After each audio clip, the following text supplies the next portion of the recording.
आप सब लोगों को प्रणाम। हम बात करेंगे गुरु चांडाल योग के बारे में। तो हम गुरु चांडाल योग के बारे में बताना चाहेंगे। सबसे पहले तो हम एक चीज़ ये कहना चाहेंगे कि आज के समय में जो ज्योतिष ज्योतिष क्षेत्र जो है, ज्योतिषाचार्य जो हैं, बहुत से ऐसे ऐसे ज्योतिष भाई हैं, ज्योतिषाचार्य हैं, जो अपने आए हुए व्यक्ति को डराने का काम करते हैं। जैसे कि मान लीजिए कि कोई व्यक्ति हमारे पास आया है, तो हमारे पास कुंडली दिखाने के लिए कोई व्यक्ति आया है, तो वो व्यक्ति पहले से बहुत ही ज़्यादा परेशान है। वो आर्थिक रूप से परेशान है या किसी प्रकार के कोर्ट कचहरी को लेकर के परेशान है। वो जब सर से ऊपर पानी हो गया तब वो हमारे पास आया, नहीं तो वो क्यों आता। अब ऐसे में उसकी परेशानी दूर करने की जगह पे हमारे ज्योतिषाचार्य भाई हैं, उनकी परेशानी को बढ़ा देते हैं। कह देते हैं, अरे तुम्हारे कुंडली में गुरु चांडाल दोष है, ये है, वो है, फला है, धमाका है, तुम्हारा कुछ नहीं बनेगा, तुम ऐसे हो जाओगे, तुम वैसे हो जाओगे। वो लोग डर जाते हैं। अब ऐसे में बहुत से लोग हमारे पास आते हैं जो काफ़ी भयभीत होते हैं, अरे फला पंडित जी ने तो हमारे गुरु चांडाल दोष बता दिया, हमारा कुछ भी नहीं हो सकता है। अब हम ये बताना चाहेंगे कि गुरु चांडाल दोष है क्या। अगर हमारी कुंडली में राहु और गुरु एक साथ बैठे हुए हैं तो उसे हम गुरु चांडाल योग कहते हैं, चांडाल योग कहते हैं। अब चांडाल योग, अब यहाँ पे आज ये जो चांडाल शब्द है, ये क्या है? चांडाल शब्द क्या है? जो हमारी अब यहाँ पे क्या है, सनातन धर्म में प्रवृत्ति के आधार पे जो है, प्रवृत्ति के आधार पे कार्य निर्धारित है। जो जैसे कार्य कर सकता था उसे नाम से जाना जाता था।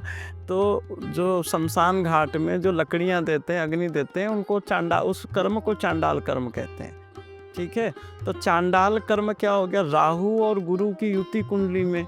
राहु जो है, क्या राहु और गुरु की युति होना चांडाल दोष बता दिया गया, लेकिन यहाँ पे ऐसा नहीं है कि राहु और गुरु एक साथ है तो सिर्फ और सिर्फ वो व्यक्ति।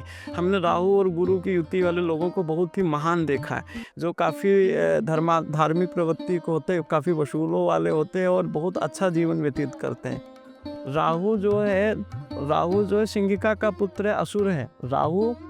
राहु प्रेत है। राहु का अपना कोई फिजिकल आधार नहीं है। राहु का कोई धरातली, कोई भौतिकी आधार नहीं। राहु हवा है, वायु है, राहु प्रेत है। और जो देवगुरु बृहस्पति हैं, वो देवताओं के गुरु हैं और उनका बहुत बड़ा रोल होता है हमारे जीवन में और हमारी कुंडली के अंदर में। अब गुरु राहु की जब युति हो जाती है तो गुरु के शुभत्व में कमी हो जाती है। अब यहाँ पे जब दो चीज़ें मिलती हैं, अब मान लीजिए कि आपने सफ़ेद, आपने हरा और लाल मिला दिया तो क्या होता है? काला रंग बन जाता है। उसी प्रकार से जब दो ग्रह होते, अब यहाँ पे ये सोचने वाली बात है, राहु है काला धुआं और देवगुरु बृहस्पति जो है वो एक पवित्र हल्दी हैं। ठीक है, अब जब कोई बहुत ही उज्जवल चीज़ है, वो स्वर्ण है, और स्वर्ण पे जब सोना है, सोने पे जब धुएं में धुआं लग जाए सोने में, तो थोड़ा वो धूमिल हो जाता है, थोड़ा उसके अंदर उसमें कालिमा आ जाती है। अब ऐसे में उसका गुण कम हो जाते हैं थोड़ा।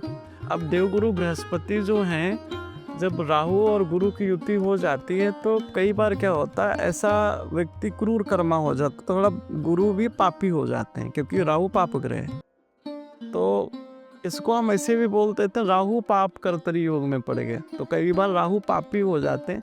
जब गुरु चांडाल दोष में राहु पापी हो जाते, गुरु महाराज भी पापी हो जाते हैं, तो ऐसा व्यक्ति दूसरों को परेशान करने वाला हो जाता है। स्वयं जिस घर में गुरु और राहु की युति होती है और जिस घर को देखते हैं उस घर के शुभों में कमी करते हैं। जैसे सप्तम भाव में है तो विवाह नहीं चल रहा है, दो विवाह के योग बन जाते हैं। ज़्यादातर अगर गुरु राहु की युति सातवें घर में है तो दो विवाह करवा देता है या कई सारे लोगों से संबंध बनवा देता है। तो जिस भाव में राहु और गुरु बैठे होते हैं, उस भाव से संबंधित फलों को में कमी लाते हैं और उससे संबंधित पाप कर्म को बढ़ा देते हैं। तो ये देखा गया, जब नकारात्मक यानी कि राहु जो है प्रभावी हो जाए और गुरु जो है कमज़ोर हो जाए, तब गुरु पापी हो जाते हैं। अब उसी जगह पे गुरु अगर पावरफुल हैं तो राहु भी गुरु के फल देने लग जाता है, ऐसा व्यक्ति धर्मात्मा हो जाता है। तो हमें ये देखना चाहिए कि राहु गुरु की युति में पावरफुल कौन है, कौन किसको दोबारा। बृहस्पति ने राहु को शुभ कर दिया कि राहु ने गुरु को पापी कर दिया। अब कोई जातक हमारे पास आता है, चूँकि अब वो पाप कर्मा भी बन जाता है, और उस संबंध वो उस जिस भाव में राहु और गुरु की युति होती, उस भाव से संबंधित फलों में भी कमी आ जाती है। जैसे विवाह नहीं हुआ, विवाह टूट गया, एक्सीडेंट बार बार हो रहे हैं, या उसकी वजह से प्रॉपर्टी हमारी चली गई, या हम कमा नहीं पा रहे हैं, हमारी रोजी रोटी नहीं बन पा रही। तो ऐसी परिस्थिति में जो है हमें गुरु को ही स्ट्रॉन्ग करवाना चाहिए, हमें बृहस्पति के उपाय करने चाहिए। अब यहाँ पे राहु का दान करवाना चाहिए, राहु का उतारा करवाना चाहिए। हम जिस ग्रह का दान और जिस ग्रह का उतारा करते हैं ना, उससे छुटकारा पाते हैं, ये बात नोट करने वाली है। और जिस ग्रह का जाप और पूजन करते हैं ना, उस ग्रह को अपने पास बुलाते हैं। तो गुरु चांडाल दोष में बृहस्पति के यंत्र की, भगवान विष्णु की, बृहस्पति कवच की, बृहस्पति के मंत्रों के, श्री विष्णु सहस्त्रनाम स्तोत्र का, इन सब चीज़ों का पाठ करना चाहिए, ताकि देवगुरु बृहस्पति को अपने पास हम बुलाएं। और राहु का दान और राहु का उतारा करना चाहिए, इससे गुरु चांडाल दोष खत्म हो जाता है।